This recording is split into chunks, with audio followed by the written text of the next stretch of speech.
إِنَّهُ لَقَسَمٌ لَوْ تَعْلَمُونَ عَظِيمٌ، اور اگر تم جانو تو یہ بہت بڑی قسم ہے جو ہم نے کھائی ہے۔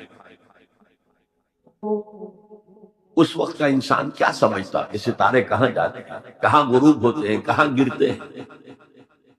آج ہمیں معلوم ہے۔ سورہ حامیم سجدہ میں جو کہا گیا ہے سنریہم آیاتنا فی الآفاق وفی انفسہم حتی یتبین لہم انہ الحق، ہم انہیں اپنی نشانیاں دکھائیں گے آفاق و انفس میں، یہاں تک کہ یہ بات واضح ہو جائے گی کہ قرآن حق ہے۔ آج ہمیں معلوم ہے خلا میں بلیک ہولز، اور یہ بلیک ہولز بڑے بڑے ستاروں کے پچکنے سے، پچک جانے سے پیدا ہوتے ہیں، اور جب وہ بڑے ستارے پچکتے ہیں جو خلا پیدا ہوتا ہے ویکیوم، اس میں بڑی طاقت ہوتی ہے، اس کے پاس سے کوئی سیارہ، کوئی ستارہ گزر جائے اسے کھینچ لیتا ہے قبر کے اندر۔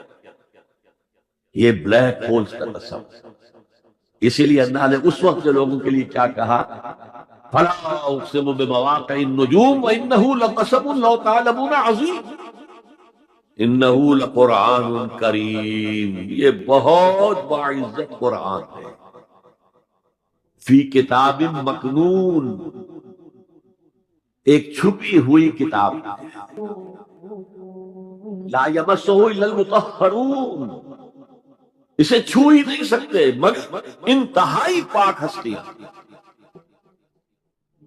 اس کے کیا معنی؟ پہلی بات تو ہمیں معلوم ہو گئی مراد فرشتے ہیں، بے ایدی سفرۃ کرام بررہ، اسی کی شرح ہو رہی ہے۔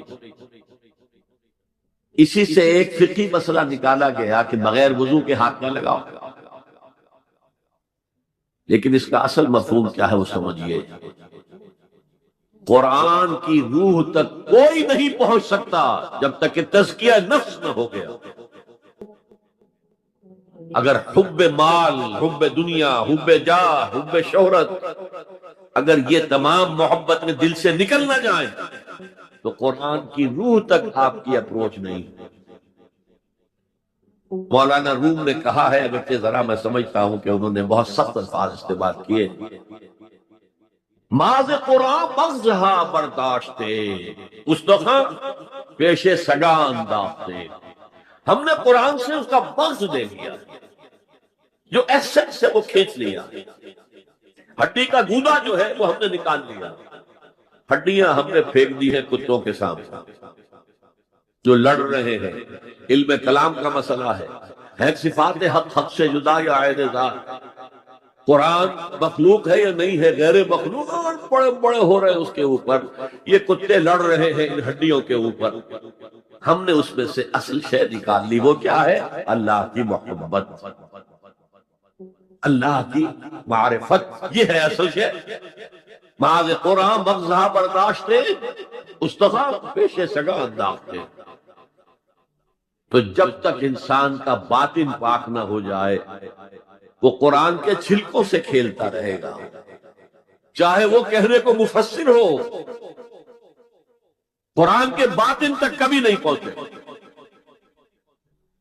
فی کتاب مکنون لا یمسہ الا المطہرون تنزیل من رب العالمین، یہ تھوڑا تھوڑا کر کے اتارا گیا ہے رب العالمین کی طرف سے۔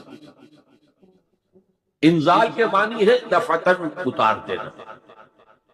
لیلۃ القدر میں آیا انا انزلناہ فی لیلۃ القدر، رمضان کے بارے میں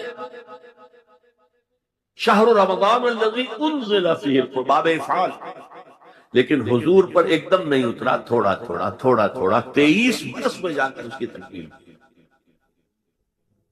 اب دیکھیے جو شکوہ کی انداز ہے، کیا اس جیسی نعمت سے تم مداحنت کر رہے ہو، پیٹ نہیں کر رہے ہو، اسے پڑھتے نہیں ہو، اسے سمجھتے نہیں ہو، اس پر عمل نہیں کرتے، اسے اپنا امام نہیں بناتے؟ تمہارا طرز عمل یہ ہے، بلکہ تم نے اپنا نصیب یہ بنا لیا ہے کہ تم اسے جھٹلا رہے ہو۔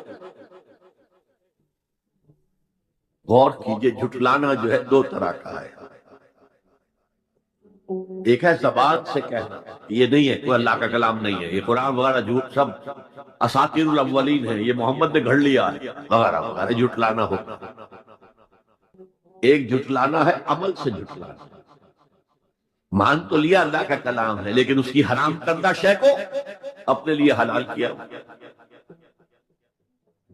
حدیث نبوی ہے ما آمن بالقرآن من استحل محارمہ، اس شخص کا قرآن پر کوئی ایمان نہیں ہے جو اس کی حرام کردہ چیز کو اپنے لیے حلال کرے.